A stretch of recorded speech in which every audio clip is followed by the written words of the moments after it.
कितनी बार आपने सोचा है कि कल से शुरू करूंगा, लेकिन वह कल कभी आता ही नहीं। डैरियस फॉरोड्स की किताब डू इट टुडे ऐसे ही लोगों के लिए है जो अपने सपनों को लगातार टालते रहते हैं, लेकिन अंदर से जानते हैं कि उन्हें कुछ बड़ा करना है। इस किताब में लेखक यह समझाते हैं कि काम को टालना, प्रोक्रेस्टिनेशन, दरअसल एक मानसिक आदत है और इसे बदला जा सकता है। आप जितना ज्यादा टालते हो, उतनी ही ज्यादा चिंता, तनाव और असंतोष बढ़ता है। लेकिन अगर आप आज ही एक छोटा सा कदम उठाएं, तो वही शुरुआत आपके जीवन को बदल सकती है। लेखक यह भी बताते हैं कि परफेक्ट मोमेंट का इंतजार करना बेकार है। आपके पास जो सबसे अच्छा समय है वो आज है। इस किताब में आपको मिलेंगे फोकस बढ़ाने के तरीके, टाइम मैनेजमेंट की आसान रणनीतियां, प्रोडक्टिविटी मिथ्स जो आपकी ग्रोथ रोकते हैं, और मानसिक शांति पाने के उपाय। डू इट टुडे सिर्फ एक मोटिवेशनल किताब नहीं, बल्कि यह एक एक्शन गाइड है जो आपको हर दिन बेहतर करने की शक्ति देती है। क्यों हम काम टालते हैं? ज्यादातर लोग जो अपने काम, लक्ष्य या सपनों को टालते हैं, वो ऐसा जानबूझकर नहीं करते, बल्कि वे खुद भी नहीं समझ पाते कि वे ऐसा क्यों कर रहे हैं। लेखक का कहना है कि टाल मटोल, प्रोक्रेस्टिनेशन, एक रक्षा तंत्र, डिफेंस मैकेनिज्म की तरह काम करता है। जब हमें कोई काम बहुत बड़ा या मुश्किल लगता है, तो हमारा दिमाग खुद को उस तनाव से बचाने की कोशिश करता है और कहता है, अभी नहीं, कल करेंगे। लेकिन यह कल कभी नहीं आता। डर, हम अक्सर असफलता के डर से शुरुआत ही नहीं करते। अगर मैं फेल हो गया तो, या अगर लोग मुझे जज करेंगे तो, ऐसे विचार काम टालने के सबसे बड़े कारण होते हैं। परफेक्शनिज्म, कुछ लोग सोचते हैं कि जब तक सब कुछ परफेक्ट नहीं होगा, तब तक वे शुरू नहीं करेंगे। लेकिन परफेक्शन कभी आता ही नहीं और काम कभी शुरू नहीं होता। स्पष्टता की कमी, कई बार हमें पता ही नहीं होता कि पहला कदम क्या होना चाहिए। जब लक्ष्य धुंधला होता है, तो दिमाग उसे कठिन मानकर टाल देता है। एक उदाहरण से समझें। मान लीजिए आपको एक ब्लॉग लिखना है या किसी प्रोजेक्ट पर काम करना है। आप सोचते हैं, अभी मूड नहीं है, या थोड़ा और रिसर्च कर लूं, फिर शुरू करूंगा। दरअसल यह सब सिर्फ मन का बहाना है, ताकि आप अनकंफर्टेबल चीजों से बच सकें। स्टार्ट स्मॉल, किसी भी बड़े काम को छोटे छोटे हिस्सों में बांटिए। पहले 5 मिनट लिखिए या सिर्फ पहला पैराग्राफ सोचिए। जब आप शुरू कर देते हैं, तो दिमाग धीरे धीरे मोड में आ जाता है। एक्शन से आता है मोटिवेशन। लोग सोचते हैं पहले मोटिवेशन आएगा फिर काम करेंगे, लेकिन लेखक कहते हैं पहले काम शुरू करो, मोटिवेशन खुद आएगा। कंप्लीट से ज्यादा जरूरी है स्टार्ट। शुरुआत करना ही सबसे बड़ा संघर्ष होता है। अगर आप रोजा बस शुरुआत करने की आदत डाल लें, तो आप आधी जंग जीत जाते हैं। आपका समय कैसे बर्बाद होता है? कोशिश करते हैं कि समय बर्बाद कैसे होता है, और हमें अक्सर इसका एहसास तक नहीं होता। हमारा हर दिन 24 घंटे का होता है, लेकिन उनमें से बहुत बड़ा हिस्सा हम अनजाने में ऐसी चीजों पर खर्च कर देते हैं जो हमारे लक्ष्य से कोई लेना देना नहीं रखती।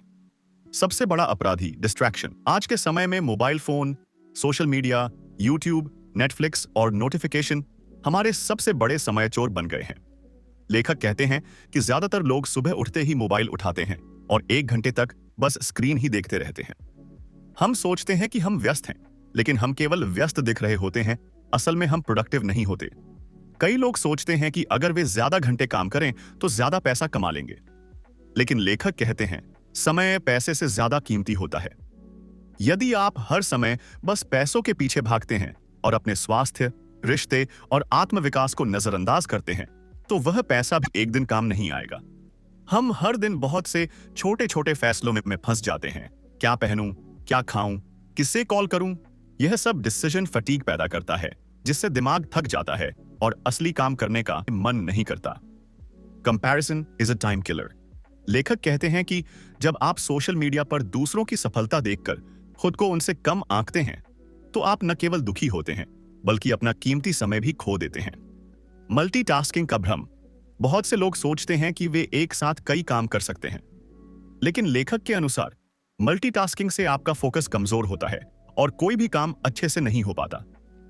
हर बार जब आप एक काम से दूसरे में स्विच करते हैं, तो दिमाग को वापस उसी गहराई में जाने में समय लगता है।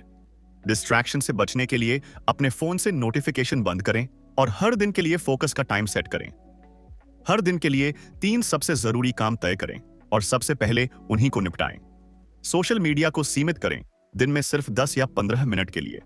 कम सोचें, जल्दी एक्शन लें, क्योंकि ज्यादा सोचने से समय और आत्मविश्वास दोनों बर्बाद होता है। समय हर किसी के पास बराबर होता है। फर्क सिर्फ इतना है कि कुछ लोग उसे सही जगह खर्च करते हैं और कुछ लोग उसे बर्बाद कर देते हैं। आपको चुनना है कि आप अपने दिन का स्वामी बनना चाहते हैं या गुलाम। सेल्फ डिसिप्लिन और मोटिवेशन का भ्रम। सिर्फ मोटिवेशन के भरोसे काम नहीं चलता। लोग अक्सर कहते हैं, मुझे पहले मोटिवेट होना है, तभी मैं काम शुरू कर पाऊंगा। लेकिन यह सोच ही आपकी सबसे बड़ी रुकावट है। मोटिवेशन कैसे धोखा देता है? लेखक कहते हैं कि मोटिवेशन एक भावना है और भावना कभी स्थायी नहीं होती। जैसे मूड बदलता है, वैसे ही मोटिवेशन भी आता जाता रहता है। एग्जाम्पल, कभी कभी एक YouTube वीडियो देखकर हम उत्साहित हो जाते हैं, लेकिन वह जोश कुछ घंटों में खत्म हो जाता है। इसीलिए अगर आप सिर्फ मोटिवेशन के भरोसे हैं, तो आप कभी लगातार कुछ नहीं कर पाएंगे। असली ताकत सेल्फ डिसिप्लिन होती है। सेल्फ डिसिप्लिन का मतलब है काम को तब भी करना जब मन न हो।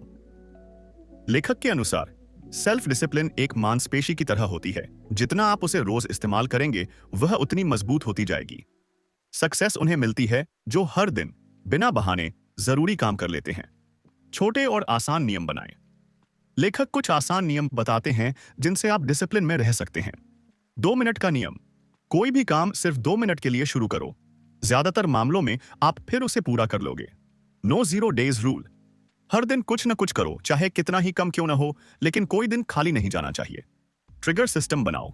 अपने रोज के एनवायरनमेंट में ऐसे संकेत बनाओ जो आपको काम की याद दिलाएं, जैसे सुबह उठते ही डायरी पास रखना। मोटिवेशन का इंतजार करने की बजाय लेखक कहते हैं, एक्ट फर्स्ट, फील लेटर। यानी पहले काम शुरू करो, फिर आपको अपने आप अच्छा लगने लगेगा। काम की शुरुआत करने से ही एक पॉजिटिव एनर्जी पैदा होती है, जो धीरे धीरे आपका मन भी बदल देती है। खुद से ईमानदारी और अनुशासन रखें। डिसिप्लिन का मतलब है खुद से किया गया वादा निभाना। आपने अगर तय किया है कि आप हर दिन 30 मिनट पढ़ाई करेंगे, तो उसे हर हाल में पूरा करें, चाहे मूड खराब हो, थकावट हो या कोई बहाना मिल रहा हो।